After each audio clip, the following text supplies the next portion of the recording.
बच्चों, आज हम इंद्र सूक्त का अध्ययन करेंगे। सबसे पहले हमने अग्निदेव का अध्ययन किया था, उसके बाद में वरुण देव का अध्ययन किया था। आज हम इंद्र देव के बारे में अध्ययन करेंगे। तो ये इंद्र देव है, ये भी ऋग्वेद का ही सबसे महान देवता है। इंद्र की स्तुति 1027 सूक्तों में की गई है।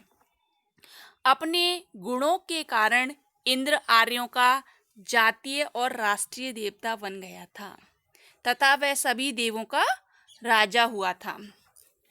ऋग्वेद की ऋचाओं के अनुसार इंद्र के 3 विशेष गुण कहे गए हैं।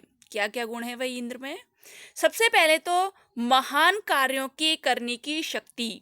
इंद्र होता है तो सबसे महान और सबसे प्रभावशाली कार्य है वो इंद्र ही करता है। तो महान कार्यों के करने की शक्ति है वो किसमें है? इंद्र में। दूसरी विशेषता है अतुल पराक्रम। इंद्र को पराक्रम के लिए जाना जाता है। जैसे कि वरुण देवता को धृतव्रत नाम से जाना जाता है, उसी प्रकार इंद्र का वज्र फेमस है। और उसके बाद में ये किसके नाम से जाना जाता है? पराक्रमी नाम से। अतुल पराक्रमी जो राजा है वो इंद्र देवता माना जाता है। तीसरा है असुरों को युद्ध में जीतना। देवता और दानवों के हमेशा युद्ध होते रहते हैं, सुर और असुर के।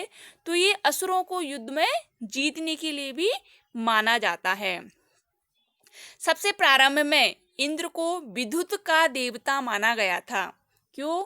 क्योंकि इंद्र बारिश करता है और बारिश करता है उसमें विद्युत चमकती है, तो विद्युत का देवता है वो इंद्र को माना गया था। यह वर्षा को रोकने वाले दैत्यों का संहार करता है। क्यों? क्योंकि ये खुद वर्षा करता है, तो वर्षा को रोकता है उनका तो ये संहार करेगा ही। तो यह वर्षा को रोकने वाले दैत्यों का संहार करता था और अंधकार को दूर करता था। इंद्र युद्ध का भी देवता है। वह आर्यों की रक्षा करता है और उसके निसर्ग सिद्धि शत्रुओं का वध करता है। इंद्र में ऋग्वेद में इंद्र के सोमपान का बहुत वर्णन है। सबसे पहले तो उसके पराक्रम का वर्णन है, कार्यों का वर्णन है, उसके सोमपान यानी ये सोमपान मदिरापान सोमपान को बहुत किया करता था। सोमपान से उसके अंदर प्रचुर शक्ति का आविर्भाव होता है, तब वह बहुत बड़े बड़े कार्यों को कर सकता है। इसके अंदर वज्र को घुमाने और बिजली को गिराने की शक्ति है। इंद्र का प्रमुख शस्त्र वज्र था। त्वष्टा ने इंद्र के लिए वज्र बनाया था।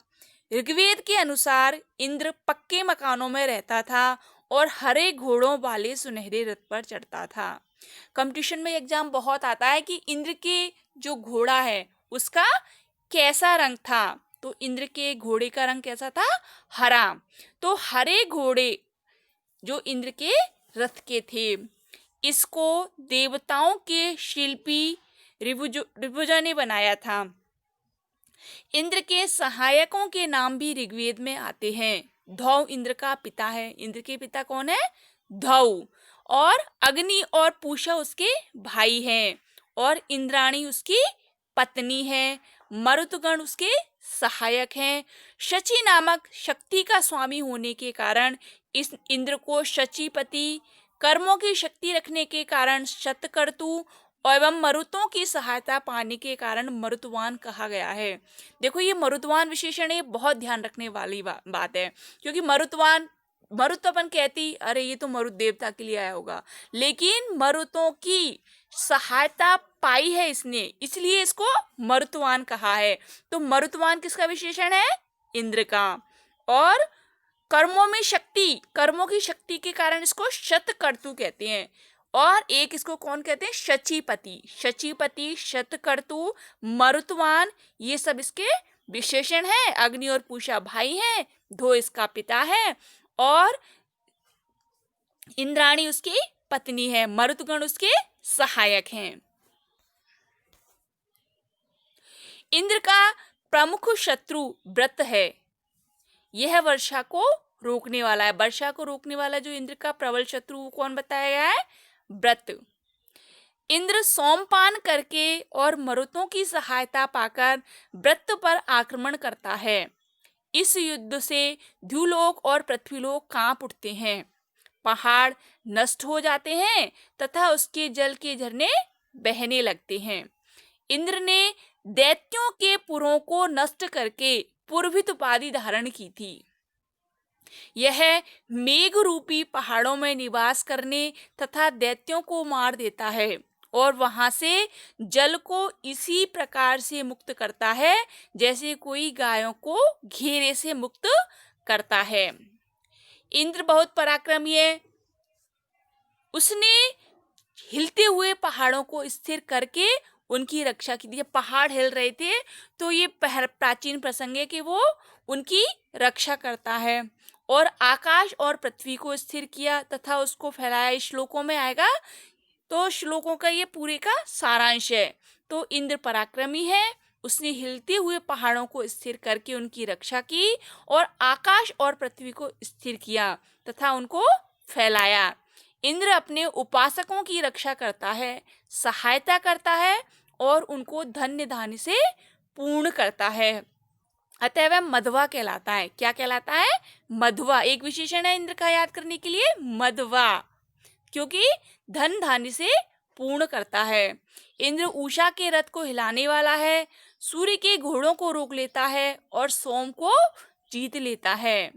एक सूक्त के अनुसार एक बार पणियों ने गौओं को कैद कर लिया था, तब इंद्र ने शर्मा को दूत बनाकर वहां पर भेजा था। तो सुदास के साथ इंद्र के युद्ध का वर्णन भी मिलता है।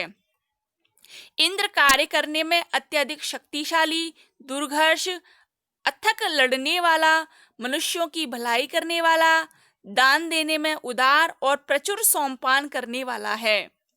यह संसार के लिए सबसे बड़े राजा, विश्व के नियंता, धर्म एवं चरित्र के आदर्शों की स्थापना करने वाले वरुण की अपेक्षा भी महान है। इसको पुराणों में, इसके वेदों में इसको वरुण से ज्यादा भी महान बताया गया है। मनुष्य और देव उसकी शक्ति का पार नहीं पा सकते। देवों में वह सबसे अधिक प्रसिद्ध और महान है। अत्यधिक शक्तिशाली होने के कारण उसको शक्र, शचीपति, शचीवान, शतक्रतु आदि नामों से पुकारा जाता है। वैदिक गाथाओं में इंद्र और वृत्र प्रबल शत्रु बताए गए हैं। ऐतिहासिक दृष्टि के अनुसार वृत्र एक असुर है जो वृष्टि का अवरोधक है। वृष्टि अर्थात बारिश, बरसात। तो बरसात को जो अवरोध करता है वो कौन है? वृत्र। तो उसको मारने के लिए इंद्र अपने वज्र को तीक्ष्ण करता है। इंद्र का जो हथियार है वो कौन सा माना गया है? वज्र।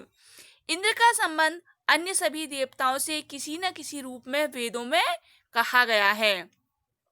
अन्य वेदों में भी उसके कुछ गुण एवं रूप बताए गए हैं। देवताओं का रूप मूर्त और अमूर्त दोनों ही प्रकार का निर्दिष्ट है। अनेक वैदिक ऋचाओं में इंद्र की आकृति और गुण मनुष्यों से भी मिलते हैं। उसकी आकृति कैसी है? वह एक सुंदर और सुदृढ़ आर्य का रूप है। उसकी उत्पत्ति माता के पार्श्व भाग से हुई थी और उसने अपनी माता को विधवा बना दिया था। इंद्र को कन्याओं के गीत सुनने का बड़ा शौक था। एक तो सोमपान करने का शौक था और एक कन्याओं का गीत सुनने का शौक था। वह अविवाहित कन्याओं की भलाई में रुचि लेता था। इंद्र का वरुण के साथ बहुत घनिष्ठ संबंध था। जब इंद्र विजय करता हुआ आगे बढ़ता था तो वह विजित प्रदेशों में नियमों और व्यवस्था की स्थापना करता था। वरुण का यह नियम था कि इंद्र जीतता चले तथा वह अधिकार, नियमों और व्यवस्था को बनावे। इंद्र को बृहस्पति और ब्रह्मणस्पति के साथ भी घनिष्ठ संबंध था। ऋषि दयानंद का कहना है कि इंद्र की यह कल्पना धार्मिक जगत को आलंकारिक कल्पना है। इंद्र प्राण है और वरुण इंद्रियां हैं। वह असुर रूपी असुरी भावों को पराजित करता है। ऋग्वेद में स्वर्ण, रजत आदि कांतिमान पदार्थों को भी इंद्र कहा है। इसलिए निरुक्तकार व्यास कहते हैं, याचे काचे बलकृति इंद्र कर्मेव तत्, अर्थात जो भी बल और दीप्ति के कार्य हैं वे सब इंद्र के कार्य हैं। इंद्र आर्यों का सबसे महान देवता रहा, इसीलिए ऋग्वेद के लगभग चौथाई सूक्तों में इंद्र की स्तुति है। इसकी प्रतिष्ठा आर्यों के जातीय और राष्ट्रीय देवता के रूप में हुई है। मैकडोनल के अनुसार आर्यों से भारत में आने से पूर्व ही इंद्र को राष्ट्रीय देवता के रूप में प्रतिष्ठा प्राप्त हो चुकी थी।